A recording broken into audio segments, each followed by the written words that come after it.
coulisses. Voilà, ben voilà. Le grand maître Anaël aussi est là. Bonjour.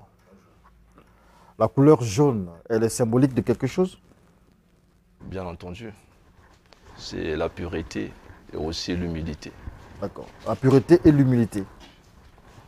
Et les activités de votre ordre, le groupe de l'ordre des veilleurs silencieux, Ouais. après la dernière, on va dire, il faut appeler ça initiation, la dernière présentation Ouais. des initiés, comment les choses évoluent du côté de l'ordre. Bon, aux côtés de l'ordre du groupe des veilleurs silencieux, les choses vont de bon train. Nous sommes en train de progresser.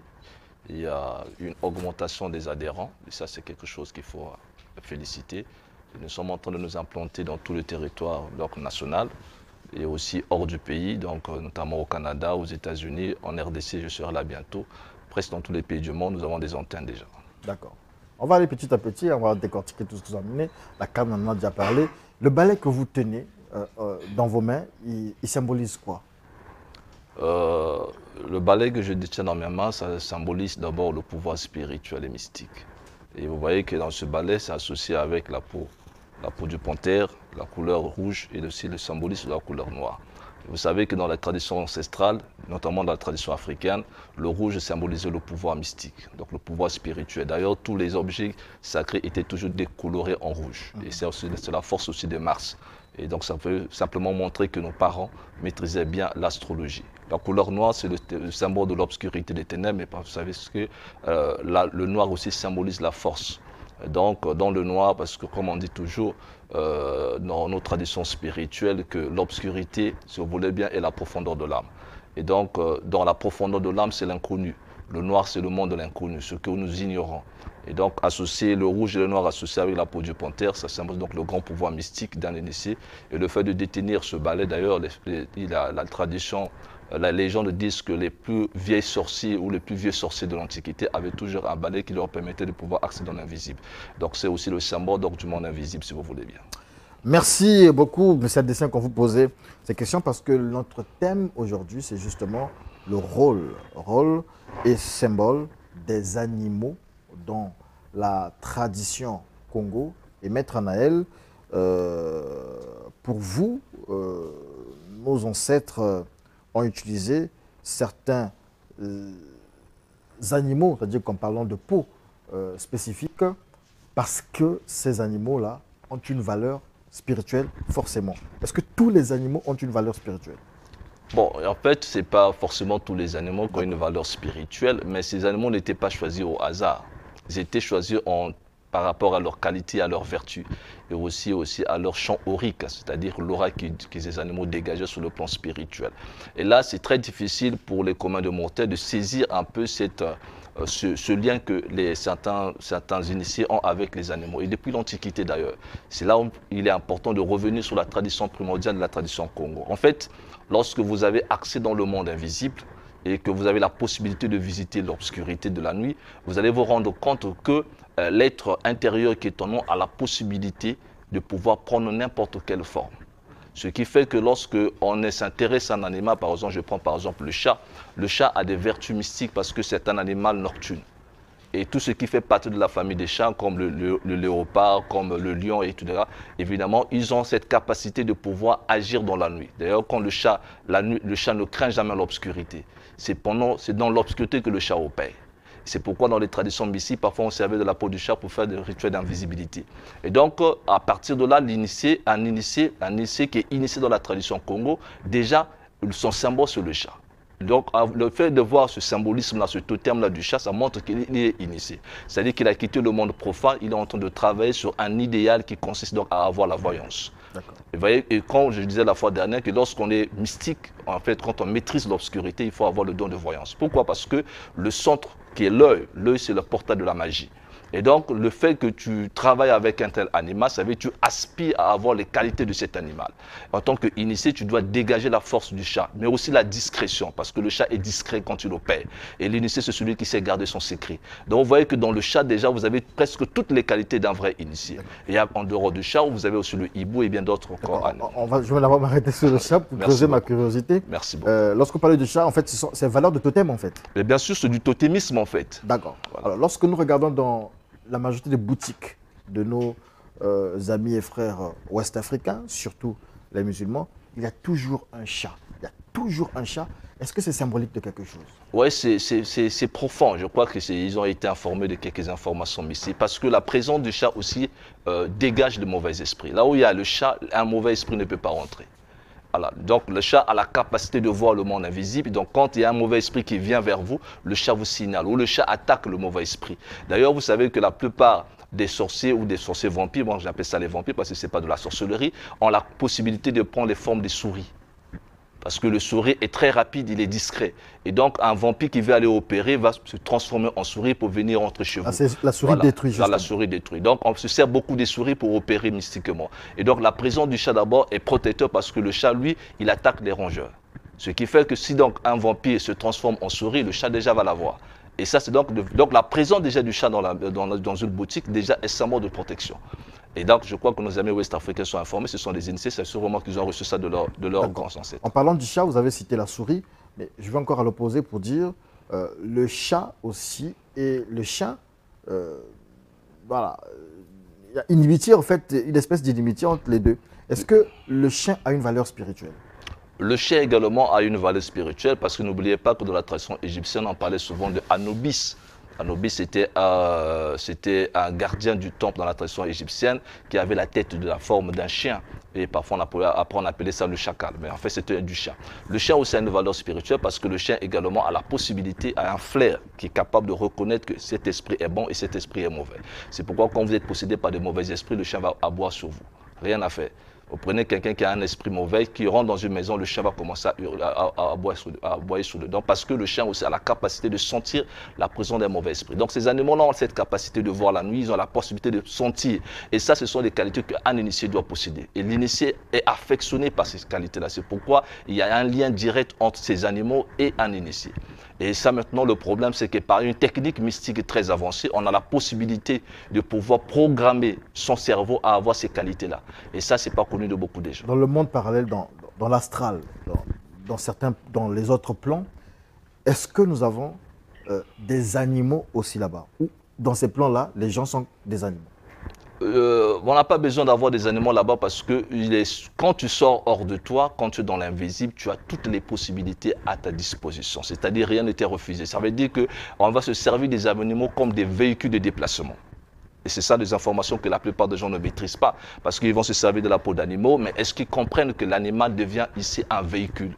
C'est un moyen de se déplacer hors d'un lieu à un autre. Parce que dans l'astral, il est très difficile parfois de marcher comme nous marchons ici. Soit vous devez voler comme un ange, soit vous pouvez vous déplacer d'un lieu, mais le déplacement est difficile. En ce moment-là, lorsqu'on a la maîtrise, on peut prendre la forme d'un animal pour se déplacer. Il est plus facile de se déplacer sous la forme d'un animal que de se déplacer humainement.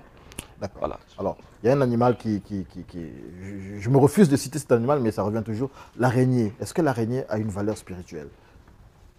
Oui, mais comme je l'ai dit, l'araignée a également une valeur spirituelle, en ce sens que les toiles d'araignée, par exemple, sont considérées comme étant des filets des vampires qui conseillent évidemment à capturer certaines victimes. Donc, à partir de ces filets d'araignée, évidemment, on peut capturer certaines victimes. Et il faut simplement comprendre que tout ce que nous avons dans le monde matériel, lorsque nous rentrons dans l'invisible, on a la possibilité de pouvoir reproduire la même chose, mais cette fois-ci dans un esprit beaucoup plus métaphysique. Ce qui fait que dans l'invisible, dans l'astral, on a la possibilité, par exemple, de pouvoir se servir d'un animal.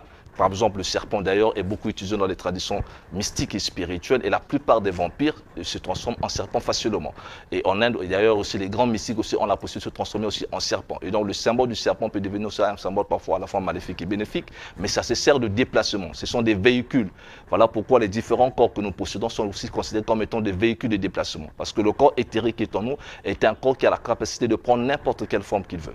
D'accord. Est-ce que dans la maison, toute toile d'araignée est à considérer comme filet de vampire? Non, pas forcément. Il a pu arriver qu'il y ait des toiles d'araignée naturelles qui n'ont rien à voir avec tout ce qui est mal fait. Mais il ne faut pas oublier que quand un vampire veut opérer, puisqu'il a la maîtrise du monde invisible, il peut se servir même d'un stylo.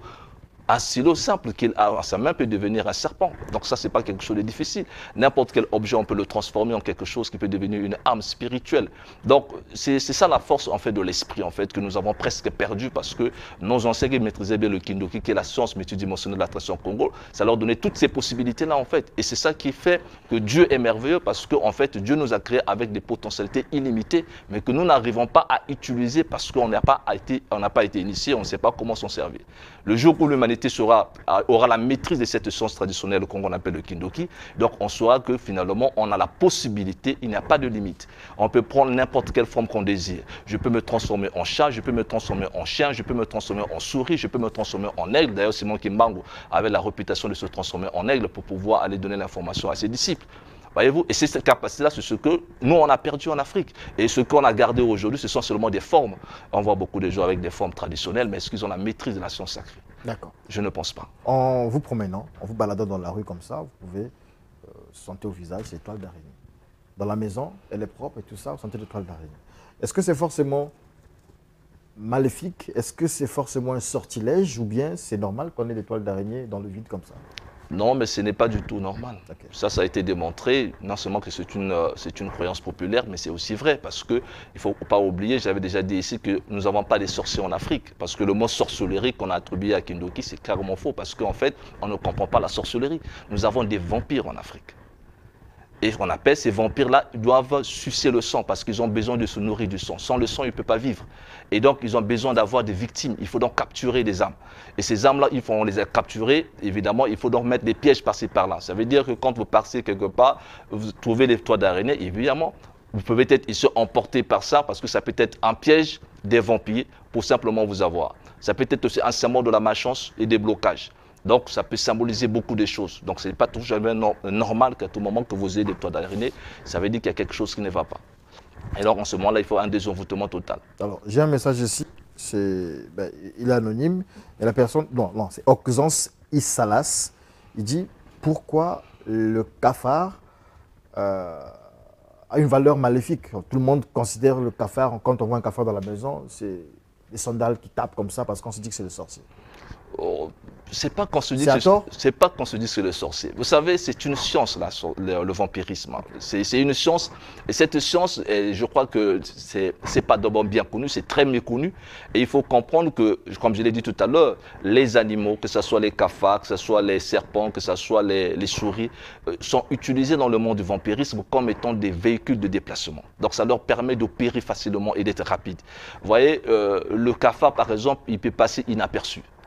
Il est facile pour pénétrer dans la maison. Et donc c'est ça, parce que le but du vampire, c'est de rentrer chez vous, mais sans pourtant qu'il soit vu. Et là, il faut donc utiliser évidemment une forme animale qui va lui faciliter l'accès. Et ça, en prenant la forme de l'animal, il a à la fois l'intelligence de cet animal, ses vertus également et ses qualités également qu'il en possède. Ce qui fait que, par expérience, les gens se sont rendus compte que la plupart des vampires ont cette possibilité. Même quand on veut par exemple capturer une âme, pour le faire déplacer d'un lieu, on le transforme en cafard, on le met dans une boîte d'allumettes et la personne va avec lui. Vous voyez le cafard, mais c'est un être humain.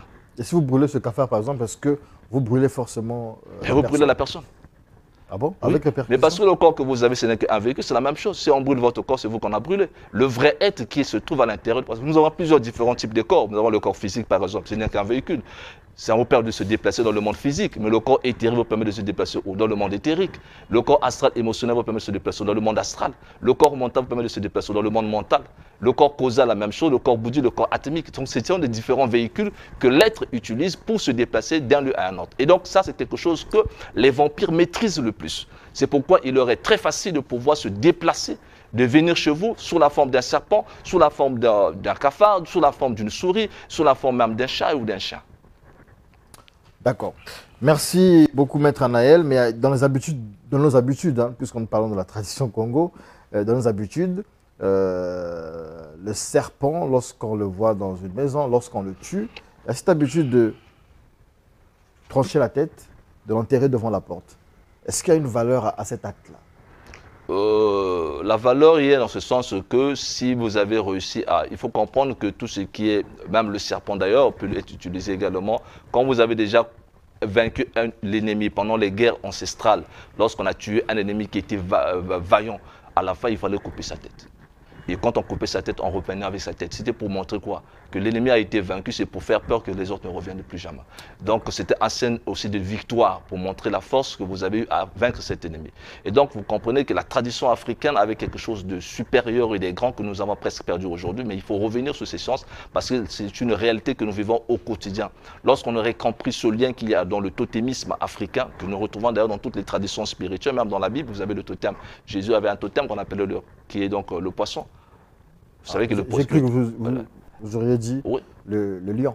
Oui, le lion aussi, c'est aussi le totémisme. Comme l'agneau yémolé, c'est du totémisme en fait. Parce qu'on incarne à partir des vertus de l'animal, on voit la personne, on voit l'individu. D'ailleurs, il recommande de soyez prudents comme les serpents, humble comme le colombe. C'est une forme de totémisme, c'est une façon de pouvoir, si vous voulez bien, assimiler la connaissance ou la sagesse de l'animal en soi. Donc il y a ce rapport-là qui est direct entre les individus, entre les peuples et aussi entre les animaux avec les êtres humains. Et ça, c'est quelque chose que l'Afrique a de spécial. Et il faut continuer à véhiculer cette tradition parce qu'elle est importante. Quels sont les animaux forts, non, je dirais plutôt les animaux phares dans la spiritualité Congo?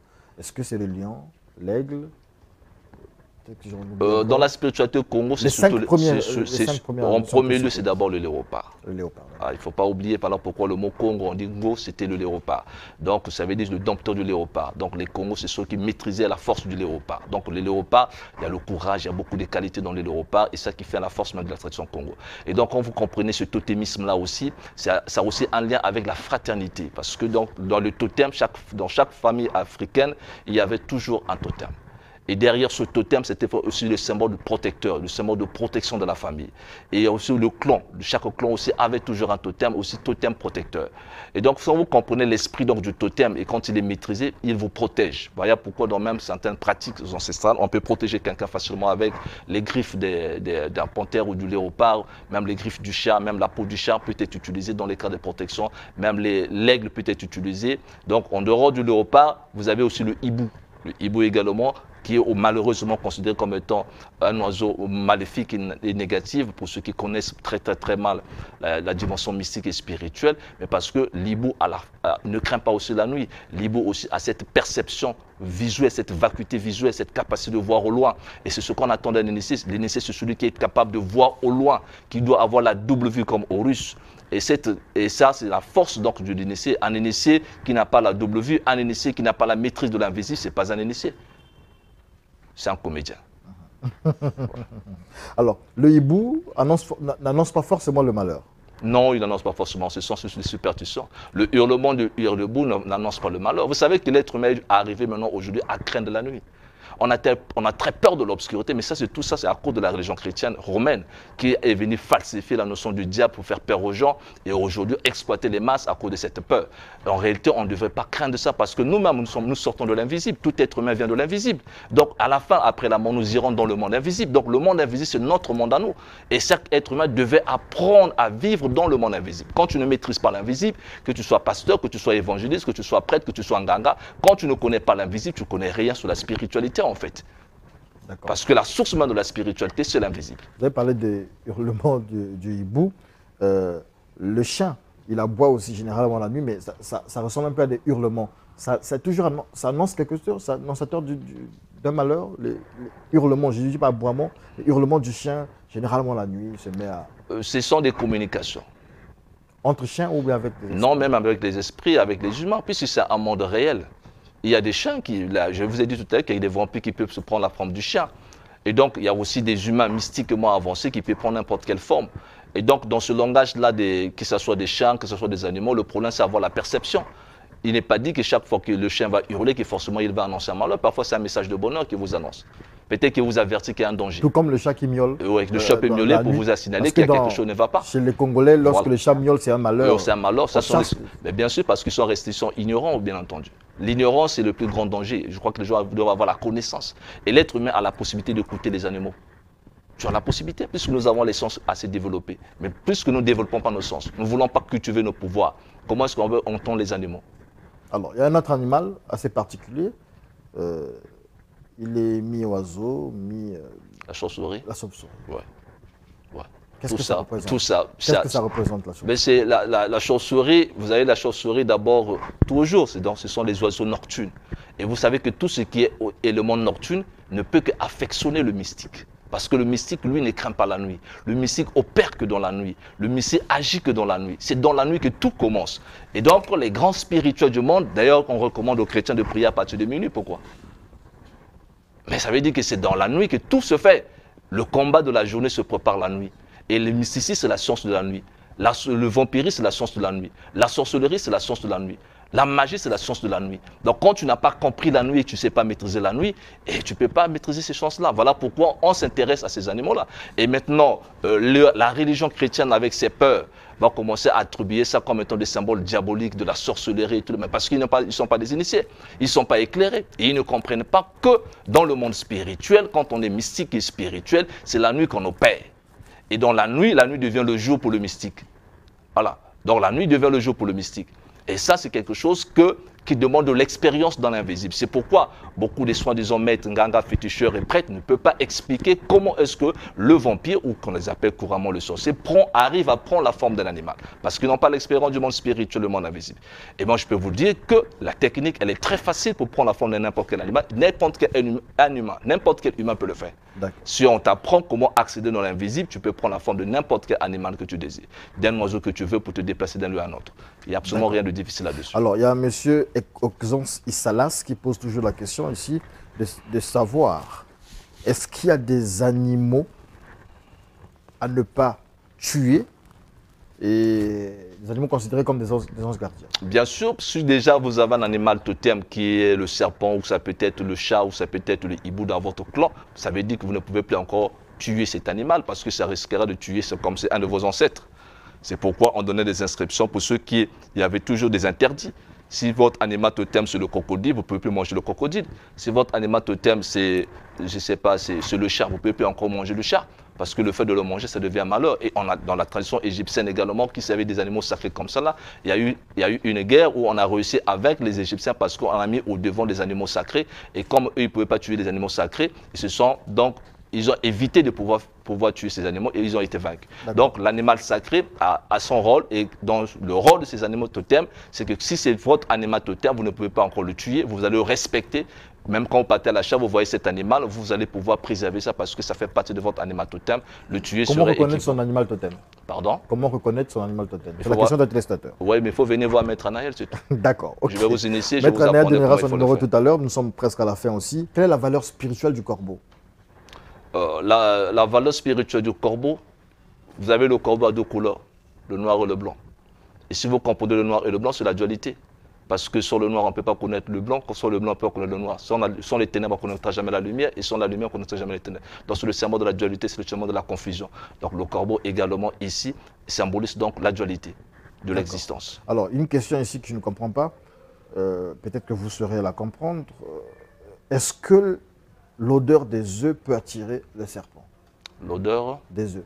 Des œufs. Oui.